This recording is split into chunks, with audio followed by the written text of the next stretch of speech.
한 종목 시즌3 시작을 기념해서 카카오톡을 통해 시청 및 애청자 여러분들과 만나게 되었습니다. 카카오톡 친구 찾기에서 트리플 플러스를 검색해서 등록해 주시면 강연회 등 각종 안내사항을 알려드립니다. 주식에 대한 각종 문의는 메리츠증권 여의도금융센터 김성훈 과장에게 하시면 됩니다. 전화번호는 0260986320입니다. 안녕하세요. 딱한 정 팟캐스트 시즌3 18번째 시간을 시작하겠습니다. 와. 계속 안 좋아. 와가 안 나와. 와가 안 나와. 네. 우리 훈이 어떻게 하면 좋아. 목소리가 아예 죽었네, 저거. 네? 네, 목소리가 아예 죽었어. 죽은 게 아니라 시장이 죽었죠. 시장이 죽었어? 각자 인사부터 하겠습니다. 전 마이클 리 2학년입니다. 안녕하십니까, 이승환입니다. 네, 안녕하십니까, 김성훈입니다. 네, 시장 오늘 참 녹화하는 날짜부터 확인해야 되는데요. 오늘 깔끔하게 9월 1일. 그죠? 첫날입니다. 2015년 9월 1일 오늘 9월의 첫날 시장 그리고 딱 마감한 시장이 됐고요. 오늘 시장의 첫날로 또 좀 약간 어렵게 시작하고 있어요. 이건 장기적으로 봐서 이건 뭐 나중에 9월에 큰 양봉을 만들려고 그러는 건가? 그렇게 생각하면 좋은데. 그렇다고 봐야죠. 그러니까 코스피가 1.4% 내려갔고요. 1914포인트로 일단 종가가 나왔고요. 코스닥이 좀 많이 내렸어요. 2.06%, 672.94%로 94포인트로 마감됐고요. 일단 수급상부터 좀 하나 체크해드리면 기록을 위해서요. 일단 5시 내야지 더 정확히 날 정도 모처럼 외국인이 거의 보합 수준, 그러니까 68억 순매도. 이제 문제는 지난주에도 한번 제가 말씀드렸는데 증권사 상품이 미쳐있어요 지금요. 네. 오늘도 보면 3시 딱 9분 현재 1,900억의 순매도. 연기금과 투신이 사고 있지만 상당히 좀 빛을 발했다. 연기금도 오늘 거의 보합 수준, 투신도 보합 수준의 순매수고요. 오늘 떨어지다 보니까 개인만이 한 2,300억, 코스피의 매수 상황, 매매 상황 말씀드렸고요. 코스닥은 외국인과 증권사가 여전히 매도 우위, 거기다가 투신과 연기금까지 해서요. 소위 기관 외국인 쌍끌이 매도가 코스닥에 집중적으로 났습니다. 그래서 코스닥이 2%까지 내린 거가 오늘 시장 9월 1일 시장 우리 오늘 저희가 녹음하는 18번째 녹음하는 시장 상황이 되겠습니다. 그래서 간단히 오늘 시장의 흐름 다시 한번 확인했고요. 시장에 관해서 뭐 간단하게 시장에 대한 분석, 시장에 대한 이슈, 거리 왜 이렇게 빠지고 있는지, 시장 상황 어떻게 해야 하는지 큰 틀에서 일단 하나씩 말하고 그 다음 이슈하고 종목 그렇게 순서대로 가보겠습니다. 훈이가냐? 네.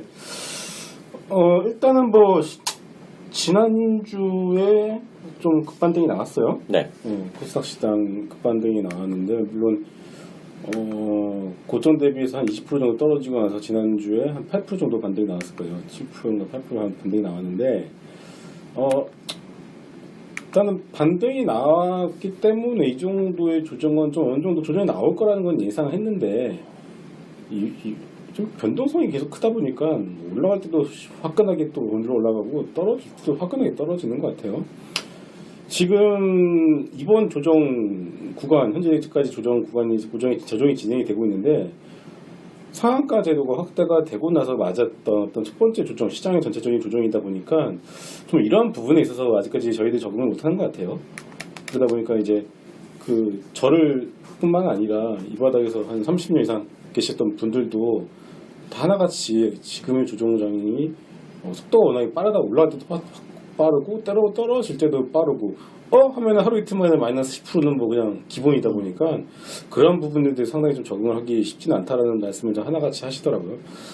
근데 어차피 뭐 그런 부분들을 뭐 곧 적응이 될 거라고 생각하고요. 일단 시장만 놓고 보게 되면은 지난주에 반등에 이어서 뭐 조정이다 라고 좀 나올 수 있었던 조정이다라고 생각을 합니다. 중요한 거는 여기서 뭐 다시 더 크게 빠지냐 그거라기보다는 일단 상승 구간에서 지금부터 이제 위로 올라가기 위한 수준을 좀 밟고 있다고 저는 생각을 하고 있고요. 그리고 9월 위기설에 대해서 얘기가 뭐 아직까지 나온지는 모르겠어요. 언론에서는 별로 요즘에 또 안 나오는 것 같은데 9월 FOMC가 예정이 되어 있고 결국 이 부분에 대해서 불확실성 해소로 가는 구간이라고 생각을 합니다. 그렇기 때문에 뭐 지금 상황에서 뭐 여전히 뭐 저는 시장을 좀 봤을 때 9월 FOMC가 정점으로 9월 FOMC 기점으로 해서 시장이 본격적인 상승 추세로 돌아설 거라고 저는 보고 있고요. 여하튼 간에 그게 또 지금의 어떤 변동성 구간에서 좀 뭐 짜증은 나지만은 뭐 이렇게 걱정할 시장은 아니다라고 이렇게 봐야 될 것 같습니다. 네, 이 교수는요. 시장이 언제하고 똑같냐면 2004년도 있잖아요. 네. 6월달 미국 금리 인상하기 전에 이제 그때 흐름하고 똑같거든요. 그때도 이제 그 차이나 쇼크가 있었죠. 그때는 그렇죠. 이제 그때도 차이나 쇼크가 있었고 그 다음에 이제 미국 금리 인상 앞두고 나서 그런 흐름이 연기가 되면서 시장이 한 달간 한 2주 동안 또 겁나게 뺐거든요. 그때 당시에도 겁나게 빼고 그 다음에 이제 리바운드 나오고 지금처럼 리바운드 나오고 다시 저점 확인하러 가고 그 다음에 미국 금리 인상하기 전에 오히려 주가가 좀 올랐어요. 네. 금리 인상하고 나서 살짝 빠졌다가 이제 지지부진한 시장이 한 달간 더 이어졌었어요. 그러면서 이제 전저점 살짝 이탈하는 척하다가 그때부터 이제 본격적인 반등을 해서 3년간의 강세장이 왔던 거거든요. 네. 그때 당시에.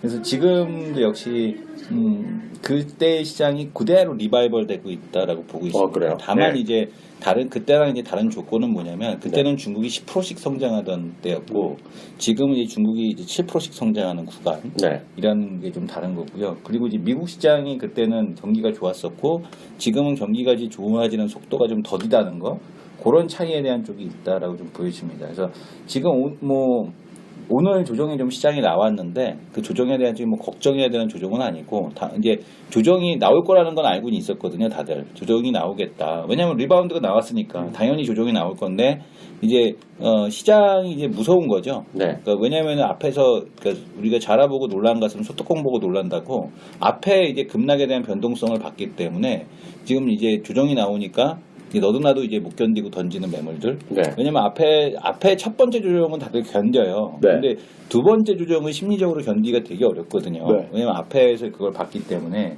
그래서 그런 흐름에 대한 쪽이 지금 시장에서 전개가 됐다. 이렇게 좀 봐야 될 것 같습니다. 아, 그래요. 전 시장이 저는 시장이 여전히 글로벌 시장의 변동성에 한국판이 있고 하여튼 여전히 좀 보수적으로 저는 계속 보고 있거든요. 네. 그래서 하여튼 뭐 기다리던 반등인지가 조정인지 모르겠지만 시장이 녹록하지 않다라는 생각 갖고 있어요.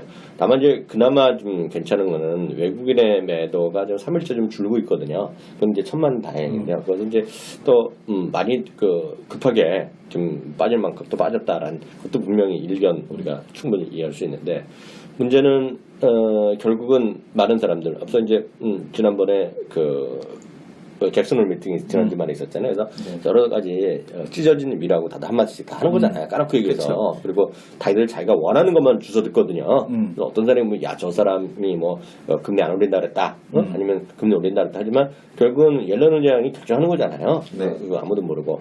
또 이제 거기에 보면 미국 사람만 가는 게 아니라 영국 사람도 가고 우리나라 사람도 가고 외국 사람 많이 가잖아요. 각종 중앙은행 존재들이 가는데 한결같이 얘기하는 거가 이제 금리에 대한 불확실성이 워낙 크니 그냥 불안불안한 거거든요. 네네. 주식 투자자들이 제일 싫어하는 게 결국 불확실성이거든요. 어떻게 돼요? 물론 불확실성을 즐기는 사람도 있지만 보통 사람은 불확실한 걸 싫어하거든요. 보통 사람들은요. 그래서 일본은 이런 얘기까지 하잖아요.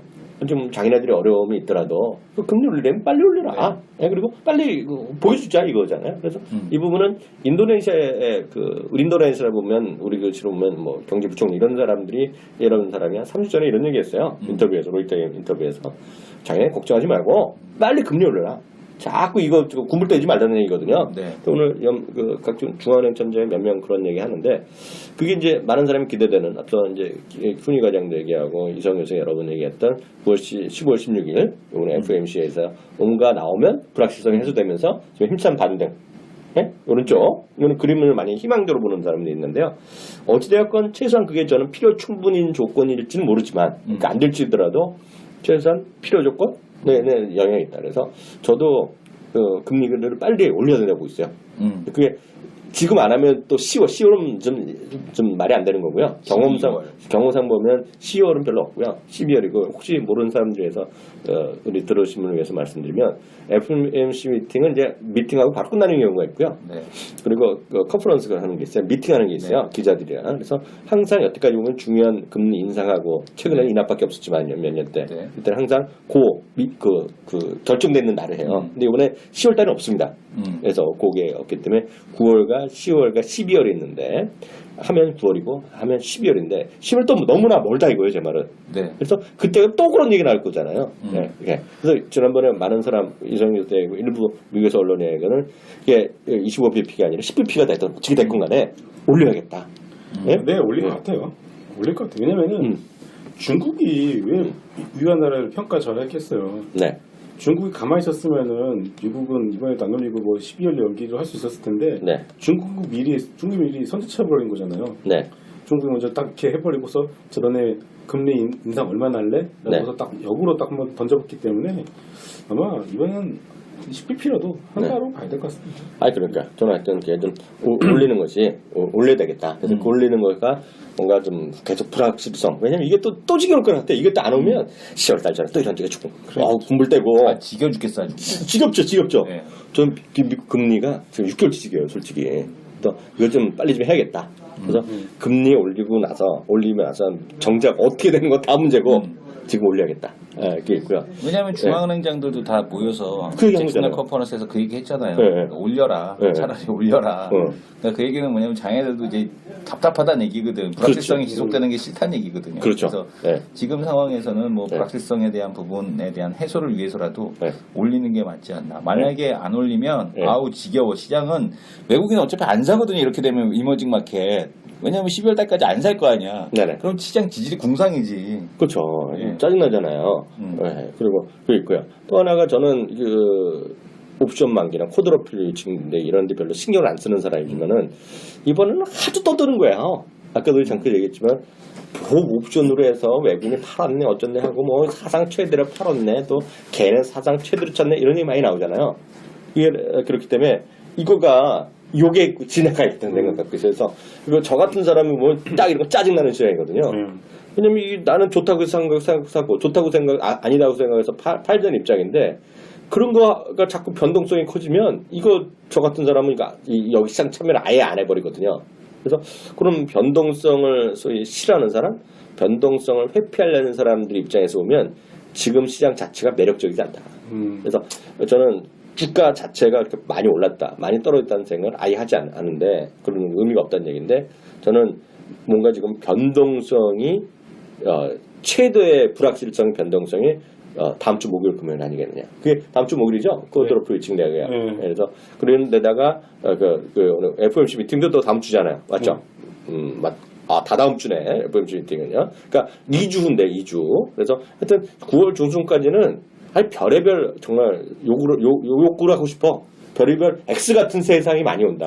이러다가 내일 또 급등 나오고 그러니까 급락 나오고 네. 급등 급락 네. 변동성 그러면 딱 저 같은 사람은 아이 젠장 너희들끼리 잘 먹고 잘 살아라 그러죠. 그래서 그 시장 참여 자체를 회피하는 사람이 많다. 회피하는 사람 많다. 이런 얘기를 좀 하고 싶은 거죠. 그래서 그렇다고 보는 거고요.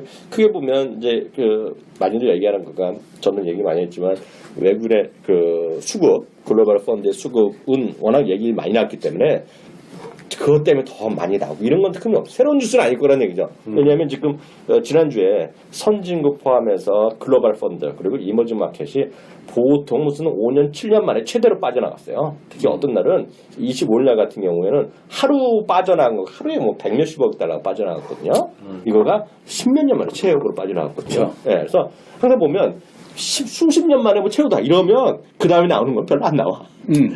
그렇잖아요. 무슨 나쁜 얘기 들어도 덜 충격받잖아. 클라이막스가 지났다라는 거죠. 그 말이죠. 그 말. 매도 클라이막스. 네, 그래서 매도 모르지만 하여튼 클라이맥스 충격적인 얘기는 이제 나오면 이제 40년 만이거든. 그잖아요. 근데 솔직히 더 이상 나올 게 없어. 왜냐하면 이게 2000년 이윤가가 짓게 된 거거든요. 네. 그 전에는 별로 의미가 없다.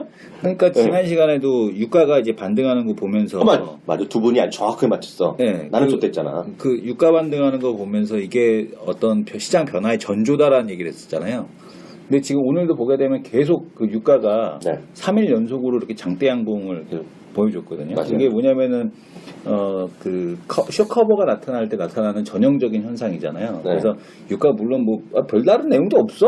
뭐 네. 오펙에서 뭐 비오펙 쪽에서 뭐 네. 감산할 거다. 네. 뭐 언제 뭐 감산한다 그랬어? 감산이 된 것도 아니고 토론할 수 있다. 뭐 그다음에 뭐 원유 재고가 뭐 어떻게 됐다 이런 얘기 하는데 그걸로 급등할 만한 소재는 아니거든요. 근데 그렇죠. 이제 시장에서 저런 가격대에 대한 변동을 보여준다는 거는 어쨌든 그동안에서 봤던 달러 강세에 의한 네.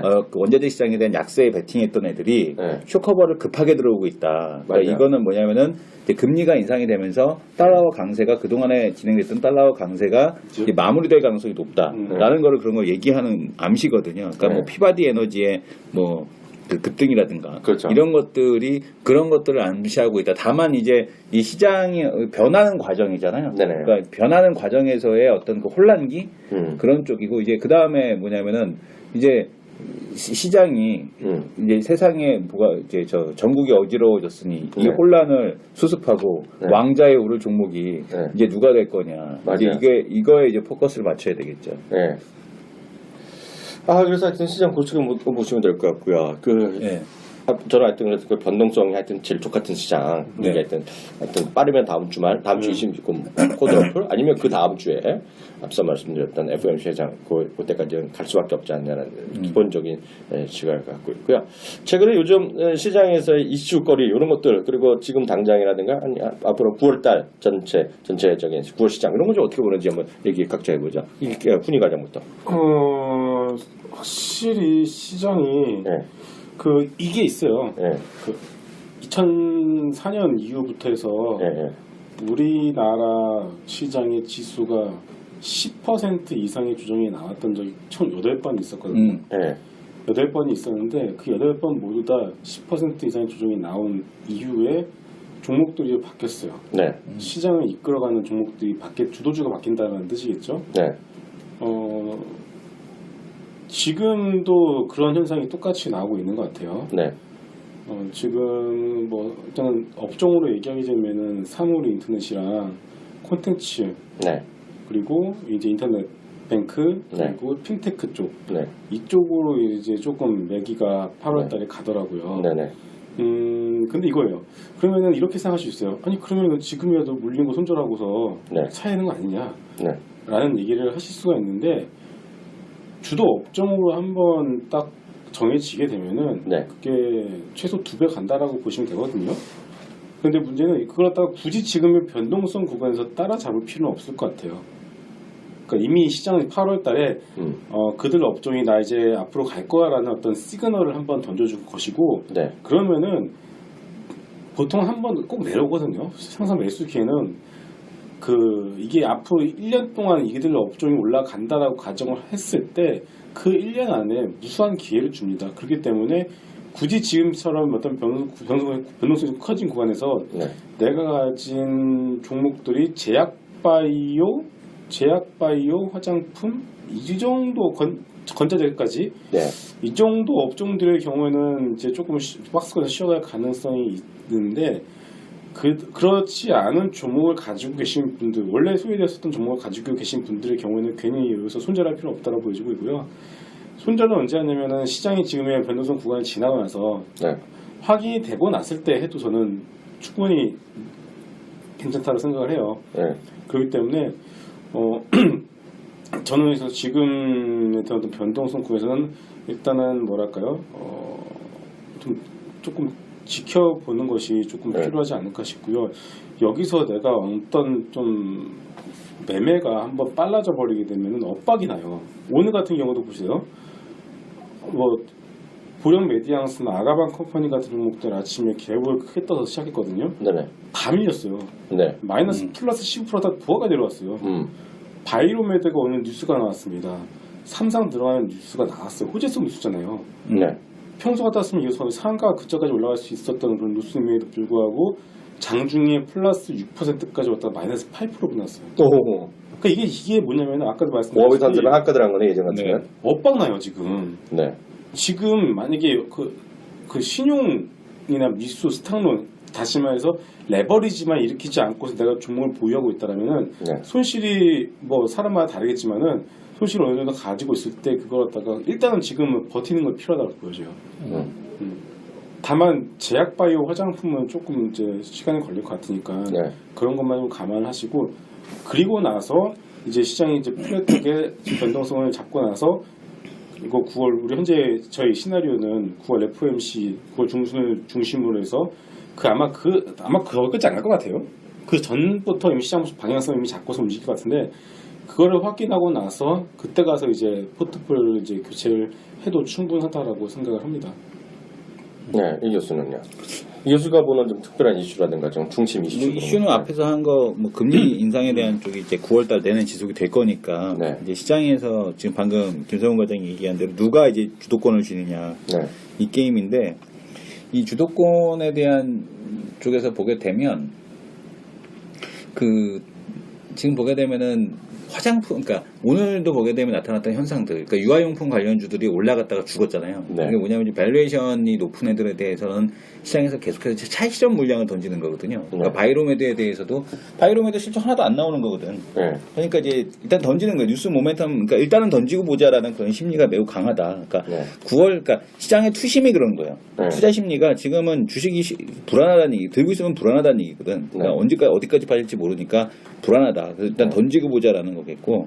근데 이 제약바이오 화장품에 대한 쪽 같은 경우는 그나마 그래도 상대적으로 괜찮은 거는 화장품. 화장품 중에서도 중국에 대해서 직접 이제 판매가 들어가는 애들, 유통망을 갖추는 애들, 아니면은 이제 뭐 아예 매장 까는 애들 있잖아요. MPK나 아니면 NK 트렌드 뭐 이런 애들처럼 아예 중국 유통망에 직접 들어가서 중국에서 사업하는 애들. 네. 이런 애들은 괜찮을 수 있어도 나머지는 이제 솔직한 얘기로 이제 뭐 중국의 뭐 쇼핑몰에다가 뭐 넣었다 물건 이런 애들은 한 방에 훅 간다는 얘기죠. 왜냐하면 이제 그게 실적이 이제 제대로 나와야 되는데 그게 네. 아니니까 네.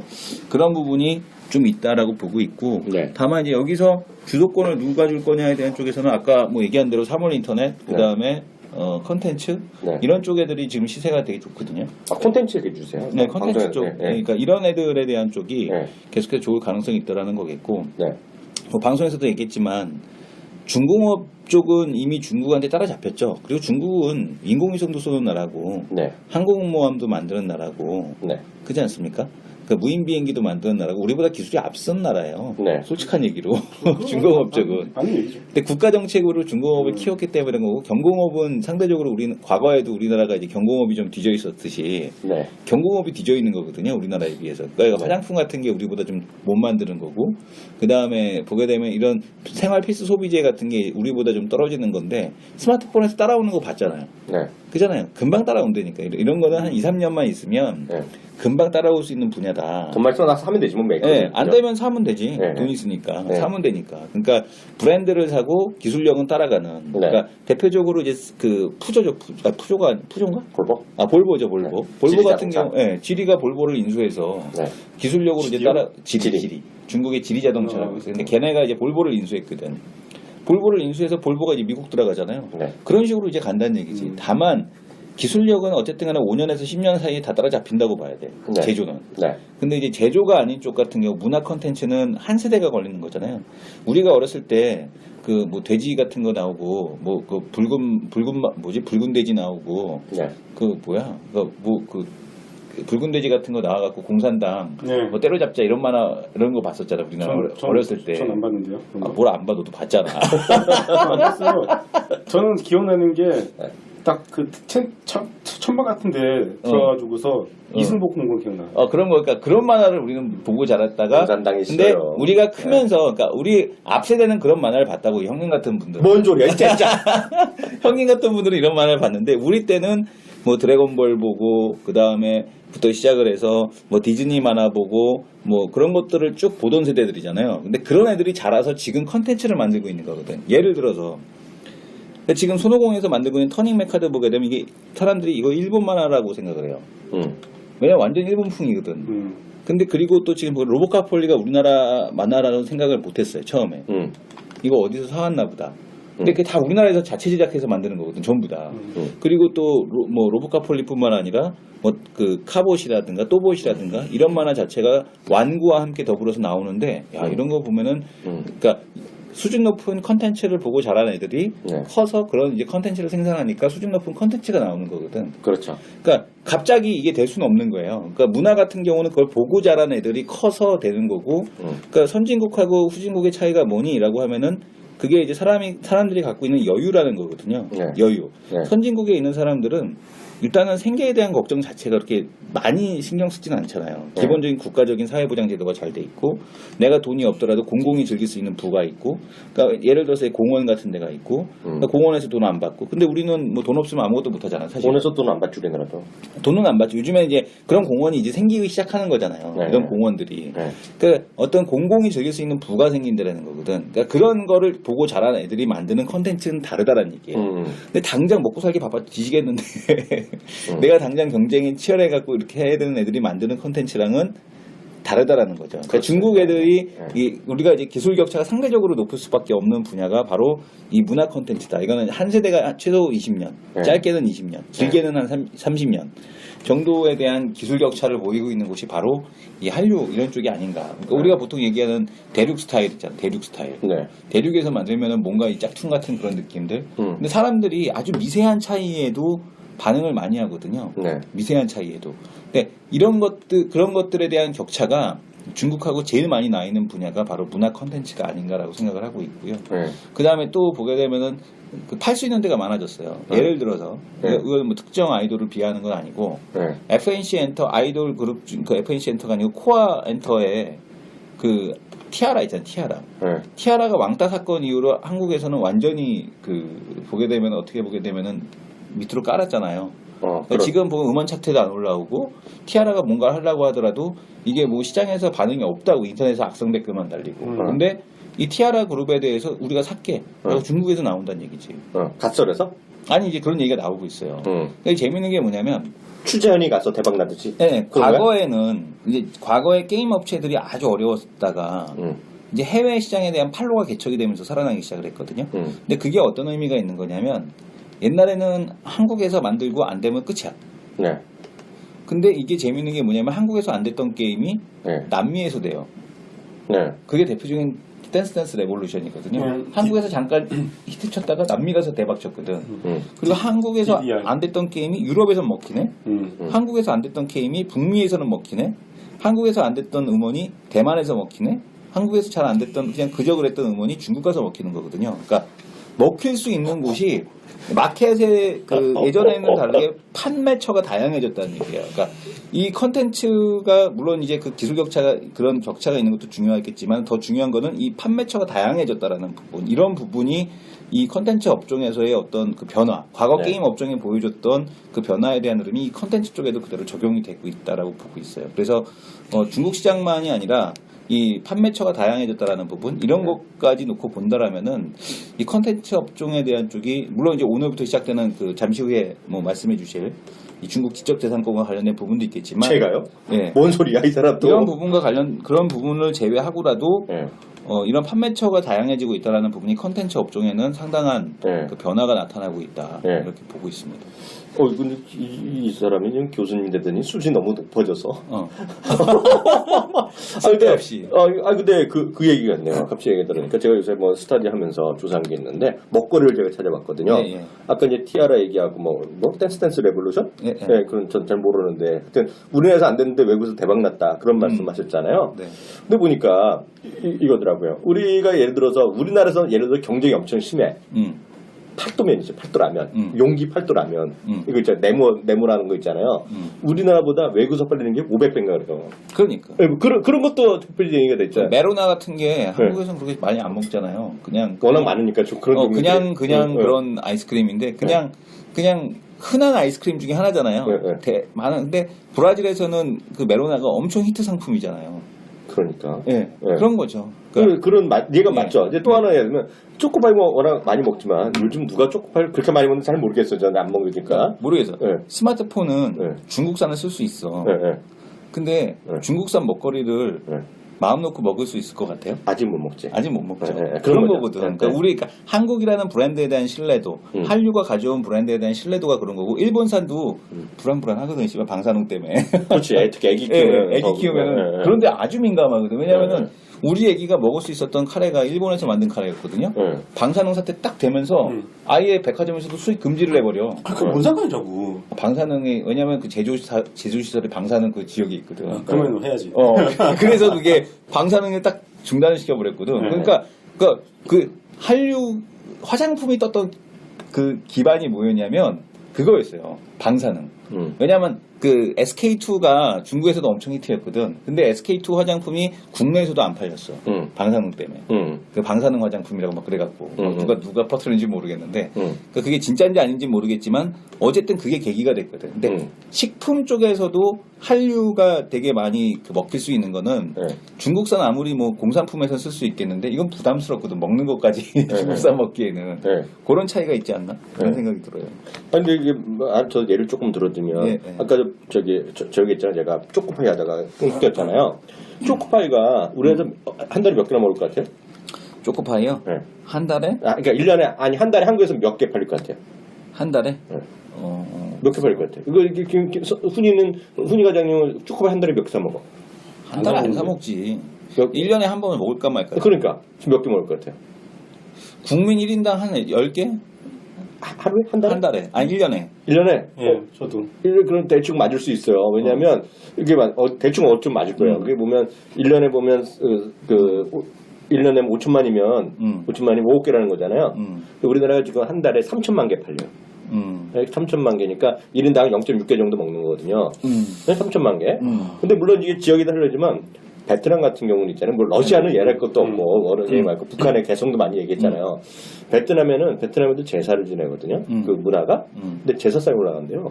그리고 초코파이가? 네. 생산이 6,500만 개. 물론 베트남만 먹는 건 아니겠죠. 인근에 팔겠는데 이게 막 그런 말씀하신 것 같거든요. 그래서 말이 나온 김에 하면 지금 그런 얘기죠. 지금 저는 그 콘텐츠에 좀 상당히 관심이 많고 전 지난주에 저희 방송 혹시 들으신 분이요? 여기서 안 들으시면 찔리는데 지난주에 이승원 우리 교수가 얘기하고 제가 깜짝 놀란 종목 있잖아요. 제가 그 주식이 요즘 거의 전도사가 됐어요. 뭔데요? YG 플러스.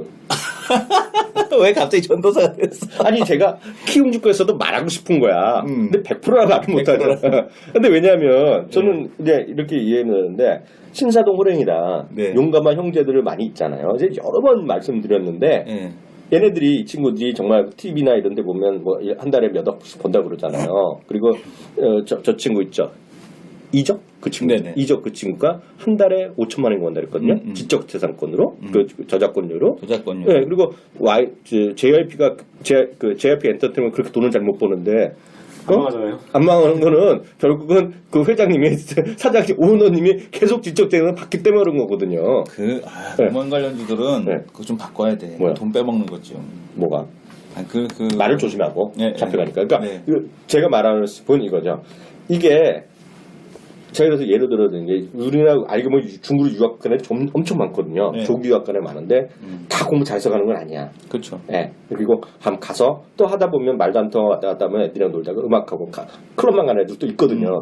길딱지 음악하는 애 있어. 절대 말리면 안 된다고. 싸이 같은 애들. 말리면 안 된다고 보고 있어요. 네? 진짜로. 아까 이성영 교수 방송에서 얘기 잘하셨는데요. 지금 보면 제일 큰 거가 인구당 매출이 제일 큰 나라는 일본이에요. 음원 관련 음원이 제일 큰 거. 그러니까 우리나라가요. 인구가 우리가 5천만 원인데요. 2억 달러 정도 돼요. 2억 달러. 네? 그 음원 시장이요. 여러 가지 우리가 약간 다르기도 한데 뮤직 인더스트리 음원 시장이요. 중국이 1억 달러가 채 안 돼요. 9천만 달러. 네, 그러니까 1억 달러 정도 언저리거든요. 그러면 우리나라보다 반인데 인구는 우리가 30배니까 아까 말씀 잘하시던데 우리나라 수준만 가면 60배고요. 일본까지 가면 200배 시작 같은 거예요. 그러니까. 200배가 넘지 않나요? 일본까지 보면. 일본이 30억 달러니까 일본 인구가 2억이잖아. 그러니까 내가 너무 놀랄까봐 글쎄 계산이 안 돼서 틀렸어. 200배가 아니라 몇백 배 가는 시장이에요 지금요. 훨씬 넘는데. 근데 그거를 일본이랑 바로 갈 수는 없어. 왜냐면 일본은 예전부터 지금도요. 일본에 가시면 지금도 CD 가게가 많아. 우리는 별로 없어요. 우리나라는요 막상 가시려면요 어디 가야 하는지 아세요?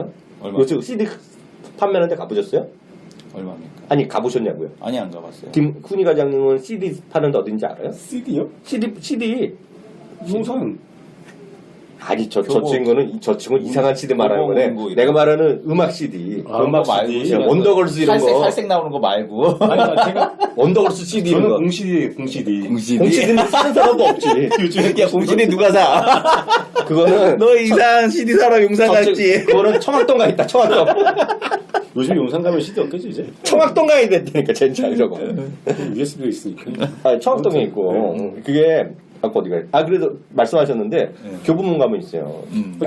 핫트랙스 이런 거 있잖아요. 거기밖에는 없어. 그리고 교보문고나 압구정동에 가면 신나는 레코드 루니스 이런 데. 그런 데밖에 없어. 그것도 좀밖에 없어.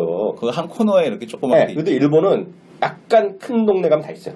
그래서 일본은 워낙 많이 사요. 그래서 일본 같이 될 수는 없다고 보고 있어요. 근데 최소한 우리 정도만 가더라도 60배 시장 가는 거잖아요. 그래서 근데 그게 재작년부터 이제 지적재산권 강한다 그랬고 작년에 청하면 강화됐고 작년에 전담 법원이 생겼어요.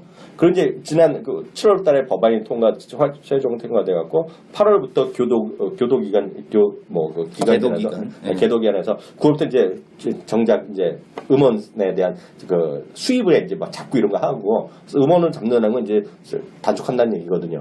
그래서 이거가 농담이 아니라 신사동 호랑이가 아니라 상해 살쾡이 이런 애들이 용감한 2단 호랑이. 용감한 2단 호랑이 아니면 치사한 뭐 쭉쟁이 이런 애들이 나와갖고 그런 애들이 한 달에 수십억 버는 거죠. 그렇게 커질 수밖에 없어요. 지금은 아직 아니지만 이게 사람들 인식이 바뀌기까지 오래 걸리잖아요. 근데 아까 이성님도 말씀 잘하시는데 우리나라보다 더 기간이 짧아질 수 있다는 거죠. 우리나라에서 10년 걸린 걸 중국 5년 안에 그러면 인식이 순식간에 바뀌는 거죠. 그게 중국은 예전에 그 중국에서 사업하시던 분 얘기 들었지만 한국은 소리바다 하고 나서 그게 협상 그 재판하고 가는 과정에서 그 기간이 엄청 오래 걸렸잖아요. 그러니까 2007년에 끝났어. 몇 년을 걸렸잖아요. 근데 중국은 그런 게 어딨어. 하지 마. 하지 마. 이제부터 해. 하면 그냥 하는 거지. 거기다가 미안한 얘기지만 한 명 죽여봐라. 한 명 사형시켜봐. 그렇죠. 아니면 거기서는 그럼 없겠니? 그게 갖고 우리 식으로 보면 뭐야 저기 전원 재산 몰수하고 그런 거 해봐. 그럼 하면 이제 만약에 불법 거죠. 음원으로 해서 그래서, 부를 축적했다. 그러면은 감옥 보내는 거지. 그래서 꼭 우리나라 것만 아니더라도 그래서 그런 중국 음악이나 중국이 애들이 좋아하는 그러니까 소위 언젠가 제가 어렸을 때 K-팝이랑 있을 수가 있다고 생각조차 안 했어요. 우리 때 보면 아까 30년 전, 20년 얘기하는데 빌보드에 올라간다는 것 자체도 일본 음악이나 듣는 애들이 있었고 지금도 일본 듣는 애들이 있지만 일부 계층이 있지만 매니아들이 있지만 우리 때 보면 앞서 나는 거가 일본 아이돌 같은 거 있었고요. 일본 아이돌 가수들 남자애들 좋아하고 여자들 빠지고 있었는데요. 그 소녀시대하고 비슷한 SES 원래 소녀시대라는 그룹이 일본에 있었잖아요. 그 소녀시대가 SES가 원래 소녀시대 3명 그 일본 그룹 그게 있었고 그거 그대로 카피에다 만든 게 그 SES였거든. 그러니까 그리고 이제 일본에서 아이돌 그룹이 그렇게 먼저 히트를 치고 있는 거를 SM이 그대로 카피에다가 한국에서 적용을 시킨 거잖아요. 그러니까 그런 우리 때만 하더라도 엑스제팬이나 뭐 서태지도 뭐 달리 서태지였어. 서쪽에 있는 태지라고 그래갖고 서태지라고 한 거고 그쪽에 타이지가 있었잖아요. 그 일본 그 기타리스트. 그러니까 그걸 그대로 카피하고 뭐 이런 정도 수준이었지. 그러니까 교수님 수준이 너무 높아져. 앞서 갔던 애들이 나 문화평론가 해야겠어. 문화평론가. 아니 그래서 좋은 얘기인데 제가 너무 그러니까 말씀드리면 그게 우리나라가 그 시기가 제가 말씀드린 2006년 7년에 저게 됐다 그랬잖아요. 2006년인가에 처음으로 추천법이 끝나갖고 소리바다 불법이 됐거든요. 그 다음부터 물론 그 전에도 가수가 있었고 그 전에 잘 들으세요. 우리나라가 한류 1.0이 대장금이랑 겨울연가예요. 한류 2.0이 나온 거가 2006년 7년에 그 소리바다 지나갔고요. 공식적으로 K-팝이란 말이 나온 게 2011년입니다. 그게 왜냐면 프랑스에서 대규모 공연한 다음에 K-팝이 웹스터 사진 올라간 거예요. 근데 그 전에 J-팝은 다 있었잖아요. 제가 봤을 때 딱 10년 안에 C-팝 나옵니다. C-팝. 차이나 팝. C-팝이 대규모로 뜰 거예요. 이런 C-팝. 진짜로. 그게 절대 아닐 것 같죠? 그걸 그런 거가 있기 때문에 중국이 자체적으로 지적재산 가는 거란 말이죠. 그래서 지금은 근데 처음이야 지금이야 우리나라에도 와서 노하우 배우고 왜냐면 스타를 관리하고 만들어내는 게 엄청나게 노하우잖아요. 그 안에서 교육시대 그것 때문에 애들이 제휴하고 서로 친하게 지내는 거지만 언젠가 자체적으로 다 만들겠죠. 그렇기 때문에 그걸 알기 때문에 이수만이나 이런 친구들이 그런 양반들이 중국에 투자하고 그런 계속 하는 건데 계속 시행착오를 겪고 온 거잖아요. 그렇죠. 하다가 했더니 얘네들이 법적인 아주 구속력도 없고 해서 맨날 자기 계약서 쓰고 계약이 뭐예요? 도망가고 이러고 쓰레기 기술. 근데 그것도 다 시행착오란 얘기죠. 그렇죠. 예, 그게 그 시행착오인데 그런 것들을 겪었기 때문에 좀 낮을 거고 그래서 그게 그런 거 갖고 이제 여러 가지 활용을 하고 했기 때문에 결국 다 하겠지만 그래서 저는 하여튼 하는 거가 그 YG라든가 SM 그런 거 계속하고 특히 작곡하시는 분들 그래서 아드님이나 따님 중에 작곡하는 분들 음악하는 애들 있잖아요. 직접 노래 못해도 상관없거든요. 왜냐면 용감 형제가 노래 잘하는 건 아니잖아. 평가만 하는 것들 만들면 되잖아. 그리고 아무리 하더라도 한국에보다는 중국에 노래 잘할 거 아니야. 중국말로. 그렇죠. 네. 그래서 이거는 음악하는 애들 무조건 해야 돼요. 그래서 좀 보셔야 될 것 같고요. 그래서 너무 진하게 나갔는데 그거 좀 보셔야 된다는 생각 갖고 있죠. 그리고 말씀 나온 김에 사물인터넷 보면 지금 막 녹음하고 들으시면 계시겠지만 지금 보면 이번에 IFA 그거가 이제 3대 가전쇼인데요. 3대 가전쇼에서 핵심 키워드는 사물인터넷이다. 그렇죠. 그래서 이 사물인터넷이 이번에 삼성도 마찬가지 SK텔레콤의 통신사로 처음 이번에 참여하거든요. 여태까지 라스베가스나 그 스페인 갔어요. 근데 이번에 처음 이거 IF에 가는 거거든요. 그래서 이거 하나의 화두다. 다만 화두기 때문에 너무 집중적으로 뉴스 나오기 때문에 꺾일 수 있을 거예요. 워낙 뉴스 지나지만 이번에 요 텀 지나면 또 올라갈 거예요. 그런 게 살아있는 거다. 그런 보고 있고요. 하나 이제 이슈 쪽에 아까 얘기하면 저는 아까 그 지난번에 말씀하셨는데 저는 오늘 약간 의견이 다른 게 있어요. 저는 당장 바꿔야 된다고 보고 있어요. 네? 당장 바꿔야 된다고. 그래요? 네. 저는 지난번에 했지만 뭐 머물거릴 게 어딨어요. 왜냐면 지나고 난 다음 후회하잖아요. 지난주에 예를 들어서 뭐 그 우리가 얘기하던 엔텔스를 많이 바꿔놨어. 그럼 대박 난 거라고. 까놓고 얘기해서요. 근데 이제 결론은 이제 잘 바꿨어야죠. 그걸 탔어야 되고 안 했으면 좀 운이 또 따라야 되겠지만 저는 바이오건 뭐고 화장품이고 이런 거 다 뭐 괜찮지만 이거는 한번 크게 한물이 돈 거랑 또 5배 10배씩 난 거랑 지금 해봤자 1배 2배 올라가는 건 다르다. 그래서 지금은 늘 그렇지만 강한 거로 가야 된다고 보고 있거든요. 강한 거로 가야 되기 때문에 저는 하여튼 지금 그 뭐 대형주건 중소형주건 뭐 상관없이 저는 하여튼 계속 우리가 보고 있는 사물인터넷이 됐건 사물인터넷이 됐건 저게 뭐 핀테크가 됐건 인터넷 전문행이 됐건 간에 그런 쪽으로 빨리 가야 된다고 보고 있어요. 네. 아니 수익을 원하는 것다면 리스크는 분명히 있죠. 리스크 있죠. 네. 근데 오늘처럼 잘 간다고 해서 따라가다가 다 맞았잖아요. 그러니까 그러면 정부로 하면 반씩 가면 되죠. 왜냐면 그게 솔직히 뭐 일본 대형주가 됐건 이런 것보다 좀 그런 빠를 거라는 생각 갖고 있고요. 하나 더 많이 나오면 이거는 이제 많이 반영이 안 된 건데 일부 언론에서부터 흘리는 건데 이거는 오늘 저희 방송에서 저희 머니투데이 방송도 얘기했고 키움증권에서 얘기했는데요. 일단 뉴스 검색해 보시면 머니투데이랑 몇몇 해보시면 이거 한번 검색해 보세요.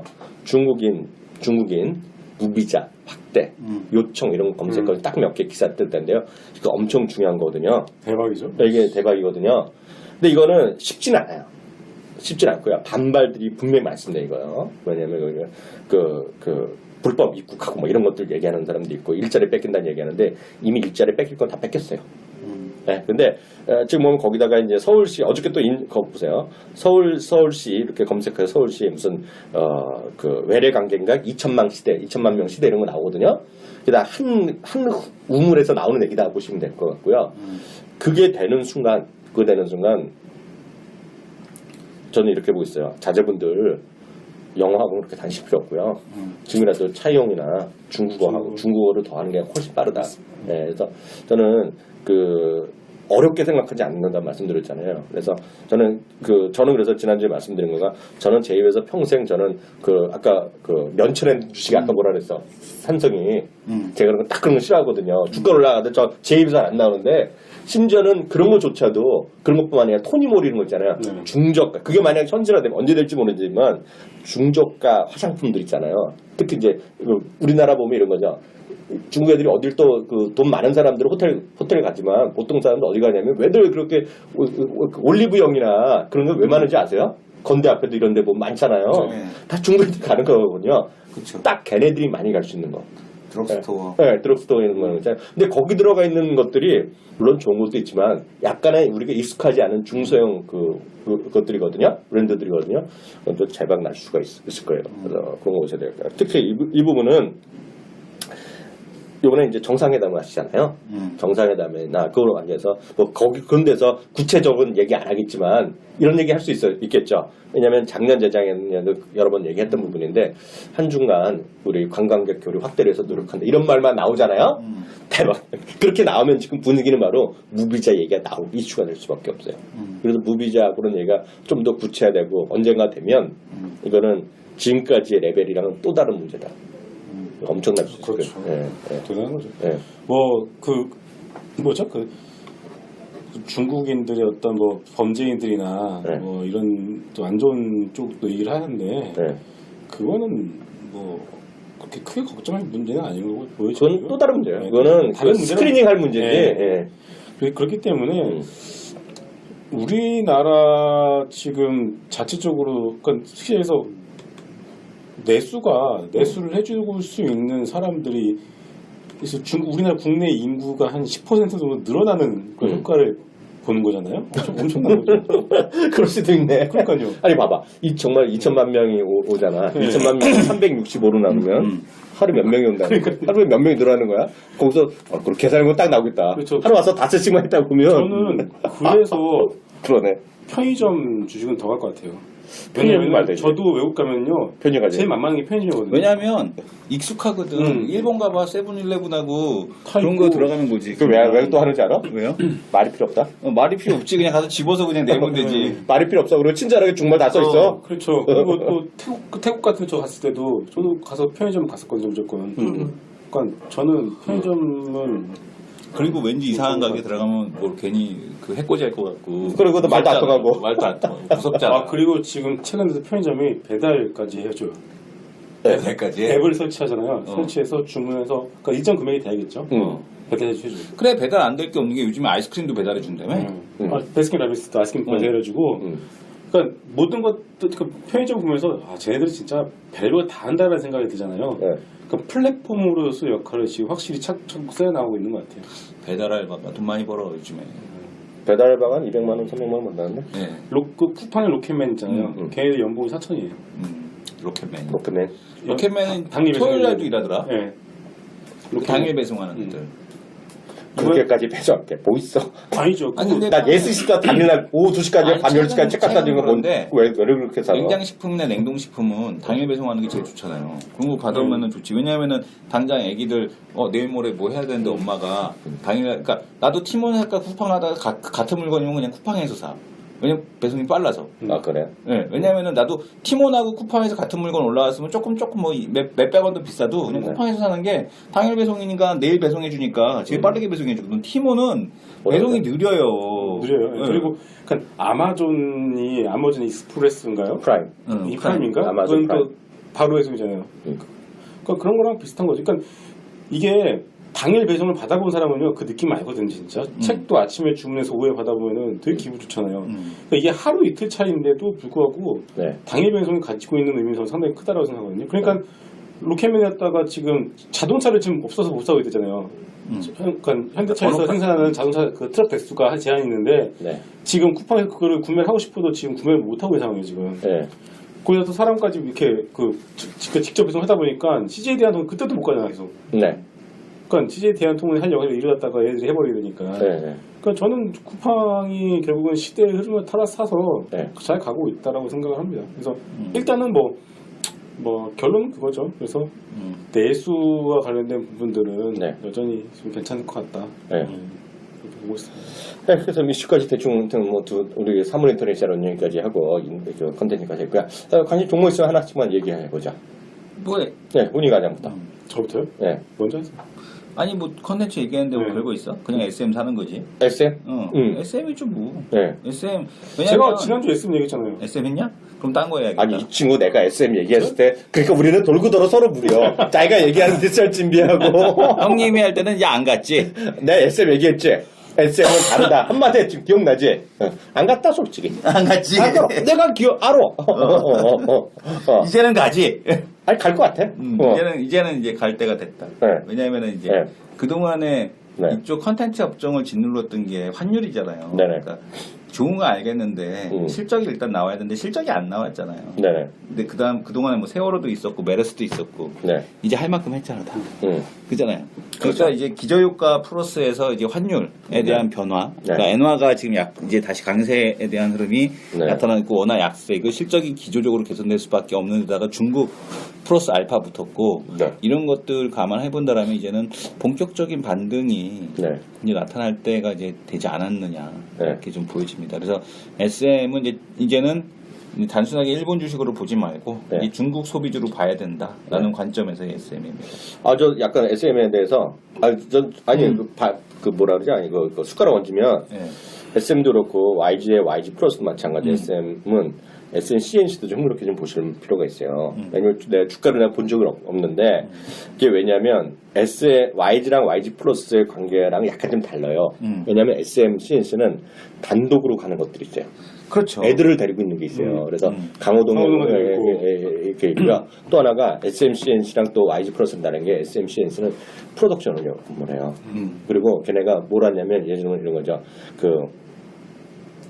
엑소 있잖아요. 엑소. 네, 엑소 아니면 엑소엠 갖고 우리나라 엑소 쇼 하듯이 중국에서 그런 쇼 만들고 그런 것들이 있고요. 또 하나가 SMCNC가 여행 사업을 하거든요. 왜냐면 그 초처 자체 회사가 여행사였을걸요? 네, BTI. 네, 이제 기억은 안 나는데 여행사인데 그래서 혹시라도 무비자가 되잖아요. 그럼 제가 봤을 때 대박 날 거예요. 왜냐하면 실제로 수많은 어린애들이 오고 싶은데 못 와요. 그렇죠. 네, 그리고 애들이 오면 부모님이 잘 살아와요. 부모님 뚜렷한 직장 있고 이래야 되거든요. 그게 그래서 SMC에는 좀 관심 많아요 지금요. 돈 벌어서 한국 여행 한번 오는 게 그런 쇼 보러 오는 게 또 소원인 애들이. 그러면 지금은 기껏 저기다 만들어놨는데 장사가 잘 안 돼요. 저기 코엑스에다 근데 잘 안 되는 걸 알수 있어요. 잘 안 돼요. 너무 비싸. 네, 좀 비싸고. 코엑스인데 가보잖아요. 항상 애들 줄 서 있어요. 근데 그 정도가 갖고 안 되지. 줄 삥삥 돌아서야지. 여의도 백화점에 칼국수집 같이 삥삥 돌아서야 되는데 삥삥 돌 정도는 아니라는 얘기네. 평일날에는 줄 안 주고 주말에 줄 서고 그러더라고요. 그러니까요.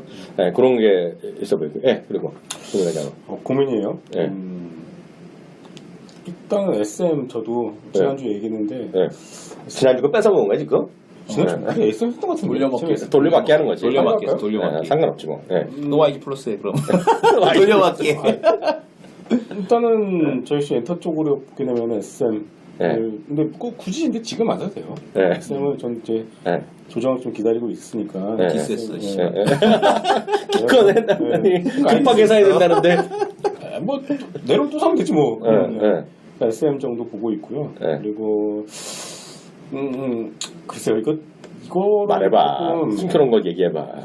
저는 NH 엔터테인먼트 를 갖다가 근데 아직까지 탄력이 안 붙었어요. 탄력은 그러니까 매수 타임은 아니야. 근데 자꾸 눈이 가요. 그래요. NH 엔터테인먼트 진짜 할 얘기들이 많잖아. NH 엔터테인먼트는 우리 이승 교수가 줬던 거야. 돈만. 왜냐면 수도 없이 내가 들었는데 지금 보니까 저점에 와 있네. 요즘 돈은 못 들었다는데 저점에 와 있네. 이거는 지금 사면은 눌리지는 않을 것 같아요. 이게 페이커라고 하는 거야? 페이커. 그리고 광고 많이 하던데? NH 엔터테인먼트 못 가는 이유가 돈을 못 버는 거죠. 왜 못 버냐면 쓰기만 하거든 지금 현재 투자만 하고 있고. 그런데 이번에 지분 공시 어저께 나왔거든요. 이준호 의장이 더 샀더라고요. NH 엔터. 언제 더 사? 또 지분 갖다가 한 120억 샀더라고 이번에. 더 추가로. 자기 주식을? 누구 걸 산 거야? 아니요. 자기 지분서 밀렸어요. 아니 인수한 거야? 아니면 자기 시장에서 산 거야? 시장에서. 설마? 시장에 샀어요. 진짜? 네. 뭐 120억 주면서 샀더라고요. 이게 멋있어요. 그러니까 본인이 그 아저씨 멋있는 사람이네. 본인이 생각해도 지금 주가는 자기가 봤을 때 올해 하반기 얘네들이 이제 사업을 시작할 거에 비해 생각하면은 충분히 메리트가 있다라는 판단이 된 거겠죠. 그래요? 주가를 방어하려는 목적은 아닌 것 같아요. 아무리 생각해도. 돈 벌려고 하는 거지. 115억 쓰는데 뭐 장난도 아니고. 120억 투자했으니까 지분 몇 프로지? 한 30%. 과감한데. 거기다가 NHN에는 저거 이번에 그 인터파크랑 손잡았잖아요. 은행에. 그러니까 그쪽 이게 되게 저 한쪽 보니까 다음 카카오랑 인터파크 컨소시엄 두 개가 될 가능성이 좀 높죠. 게임 업계 뭐 하나 두 개니까 이제 하나 아니면 두 개라고 했는데 게임 업계에서 바라보는 이준호 의장에 대한 시각은 그렇게 좋지 않아요. 아, 당연하죠. 왜냐하면 기존에 있는 캐시카우를 버리면서 그러니까 게임 쪽만 해도 충분히 먹고 살 텐데 왜 저런 일을 할까라는 게임 쪽에 계시니까 왜냐하면 이제 게임에 있는 사람, 게임 업계에 있는 사람이니까 게임 업계에 있는 사람들 입장에서는 도대체 왜 저런 짓을 하지? 라는 이제 시각을 갖고 있는 거예요. 그리고 특히 이제 이준호 의장의 스타일상 상당히 이제 독단적인 그런 경영 스타일을 좀 보여주고 있다라는 부분. 뭐 이런 것들이. 멋있는 남자네. 상남자 스타일이야? 왜냐하면 김범수 의장 나오고 나서 그것 때문에 이준호하고 이해진하고 이제 결국에는 갈라. 왜냐하면 김범수 의장이 중간에 중재 역할을 했었는데 네이버에 있을 때 이거를 갖다가 이제 이 김범수 의장이 나가고 나니까 중재하는 사람이 없어서 결국에는 중간에 이제 그 네이버 저 때문에 한번 이준호 의장이 미국 갔었거든. 그리고 미국에서 돌아오면서 이제 갈라쓴 거거든. 아예 지분 정리해갖고 갈라쓴 건데 NH엔터가 지금 말한 대로 이제 투자를 하는 구간이기 때문에 이게 이제 결실을 맺기 시작하면은 지금 위치가 진짜 말한 대로 정말 바닥권에서 사서 이제 크게 수익을 볼 수 있는 거고 이제 근데 NH엔터가 지금 벌이고 있는 사업을 보게 되면은 클라우드, 그다음에 기업용 클라우드 서비스 들어가죠. 그다음에 지금 보게 되면 결제 쪽에 엄청나게 지금 공을 들이고 있다고 간편 결제 쪽에. 그게 NH엔터가 가려면 뭐가 가야 되냐면 한국 사이버 결제부터 가야 돼.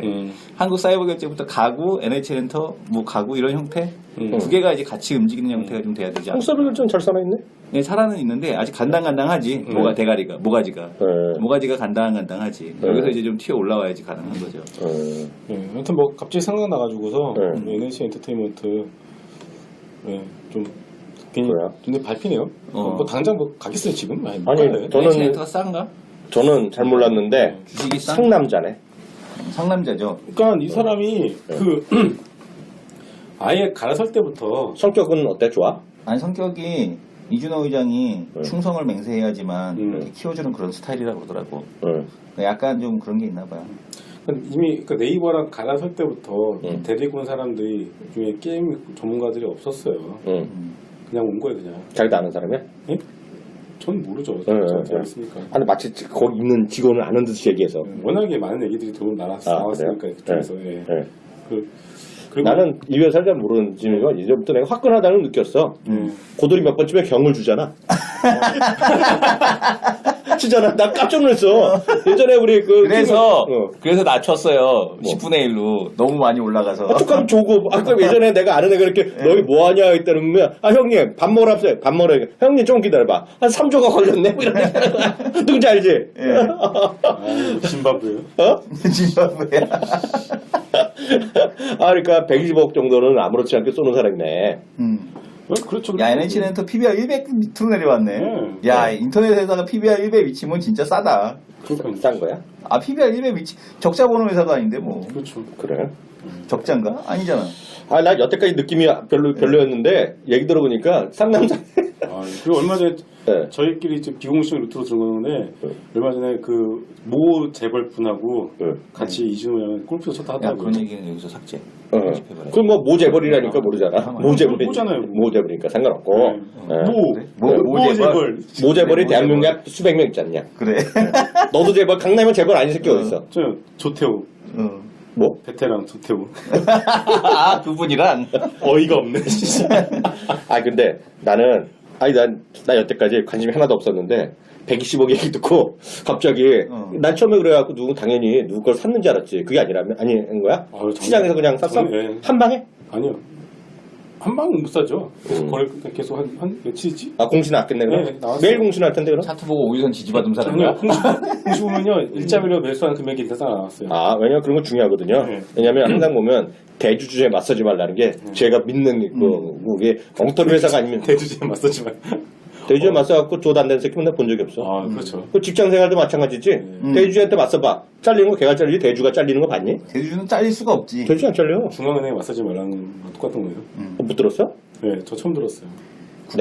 국가 정책에 맞서지 말라고. 우리 이기호수가 또 한마디 가르쳐줬네 우리 집. 제자나 키웠다. 대주주에 맞서지 말라고 어디 써먹고요. 저는 이거예요. 저는 여전히 이거에 관심 많아요. CJ 헬로비전. CJ 헬로비전. 저는 하여튼 관심 주고 오늘 두 개인데요. CJ 헬로비전 그리고 CJ 프레시오인데요. CJ 헬로비전은 이게요. 우리 2분기 있잖아요. 2분기에 상당히 2분기에도 안 좋았죠.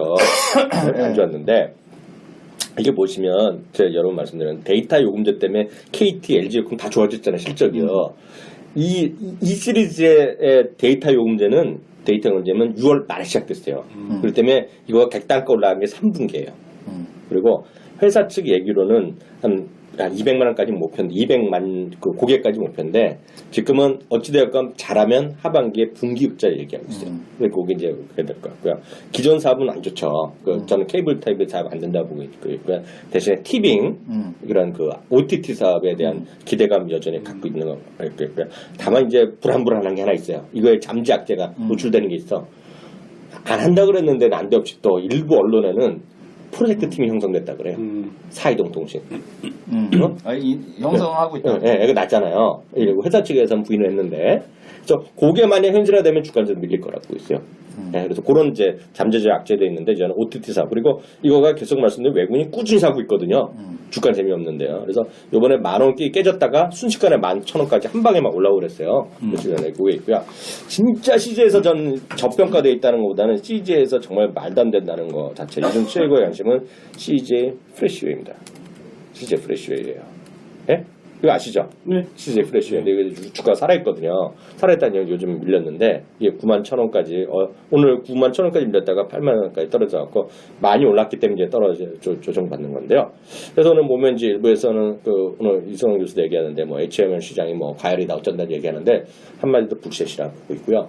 저는 이거 보고 있어요. 한류 3.0은 한국 K푸드거든요 지금. 한류 3.0. 그리고 이게 보면 이 CJ 프레시아인을 제가 많이 스타드렸어요. 하는 일이 식자재인데요. 식자재들을 납품하고 배송하고 이런 거거든요. 네, 그러면서 이거 하는 거가 CJ 수많은 그 먹자 있죠 먹자. 먹자 회사뿐만 아니라 CJ랑 상관없는 곳에 식자재 납품하고 근데 여기서 식자재가 납품한다는 것이 이런 거죠. 그래서 숟가락 젓가락뿐만 아니라 거기에 들어가는 고추장 이런 거 다 하는 거예요. 예를 들면 그런 건 식자재를 말하는 거예요. 그러니까 쉽게 보면 성찬이 알죠? 성찬이. 성찬이 알죠? 만화. 뭐? 식객이란 만화 알죠? 알죠. 네, 거기 성찬이가 그룹화된 게 CJ 프레시예요. 근데 이게 보면 국내외를 다 할 수밖에 없죠. 그리고 CJ가 요즘 보면 전 세계로 나가고 있거든요. CJ에서 먹거리 그 비즈니스가 비비고도 있고 그렇죠. 많이 나가긴 하죠. 네. 비비고 나가고 있고 예를 들어 북경 같은 경우는 CJ 월드가 있어요. 거기 모든 우리나라 CJ에서 하는 거 다 있고 또 알고 보면 또 거기다가 영화까지 같이 하는 거거든요. 그래서 복합 문화관을 다 형성하고 있거든요. 그래서 CJ에 대한 프레시웨이가 전 한마디로 저평가되고 있고요. CJ의 무슨 뭐 돈 많은 것들, 돈 필요한 것들 많이 이런 거잖아요. CJ 제일 잘하는 물건을 만들어요. 뭐 고추장을 만들어, 뭘 만들어, 뭐 만들어. 파는데 생산도 하고 많이 돈이 필요할 거 아닙니까? 그렇죠. 그래서 투자도 하고 되고 브랜드가 성공하려면 하고 돈도 많이 들고 광고도 하는데 잘 보시면 CJ 제일 잘 비비고 나 아니면 그 CJ 그 교자만두 광고 엄청 하잖아요. 하죠. 그건 CJ 제일 제당에서 하는 거 아니에요? 그렇죠. 프레시웨이가 광고하는 게 아니라는 얘기죠. 그렇죠. 그잖아요. 프레시웨이 배달해 주는 건데. 그래서 프레시웨이가 이거 진짜 회사다 보고 있어요. 네. 저도 뭐 나쁘진 않다고 생각하는데 그 타이밍만 좀 봤으면 좋겠어요. 타이밍? 네, 지금 전 타이밍은 제가 보는 타이밍 우리 타이밍에 궁금하신 분은 누구한테 전화를 걸어야 된다? 김성훈 과장. 전화번호 몇 번이에요? 네? 전화번호. 전화번호요? 네. 우리 앞에 그 광고가 나가지만 6098-6320이요. 6098-6320. 네. 그러니까 매매에 대한 타이밍이나 구체적인 거 알고 싶으면 우리 김성훈 과장. 여기 어디리? 우리 녹음하고 있는 거지? 메리츠 여의도 금융센터죠. 메리츠 종금증권 여의도 금융센터에 김성훈 과장한테 해야 되겠고요. 저는 이제 매매 타이밍 이런 거는 제가 전문이 아닌데 전화했던 이쪽 있잖아요, 이쪽. 네. 난리 날 것 같아. 그래서 저는 근데 지금은 조금 비싼다는 느낌 솔직히 들어요. 비싸면 할 수 없고.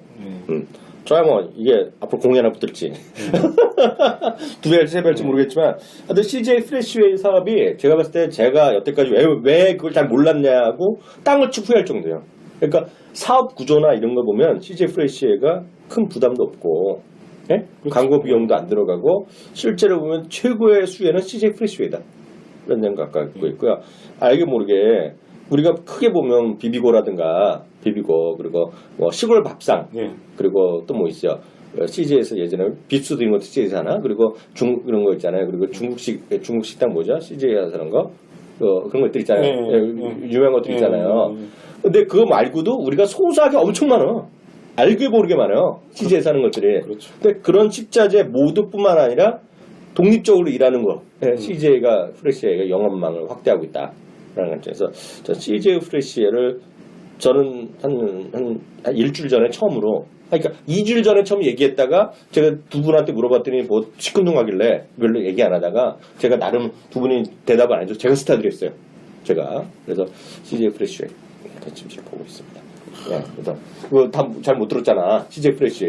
예. 그래서 저한테 CJ 프레시에. 네. 네. CJ 프레시웨이. 제가 그래서 비싸다고 했어요. 네. 그래서 비싸가 그래서 타이밍 문제라서 내가 또 얘기했어. 타이밍은 내가 전문이 아니다. 타이밍을 여의도에 오셔갖고 이 친구한테 전화해서 만나야 돼. 비싸니까. 비싸니까. 네. 그래서 전 CJ 프레시웨이랑 CJ 헬로까지 얘기했고요. 장단점 같이 얘기했고요. 주요 거. 이래저래 진짜 그 CJ는 네.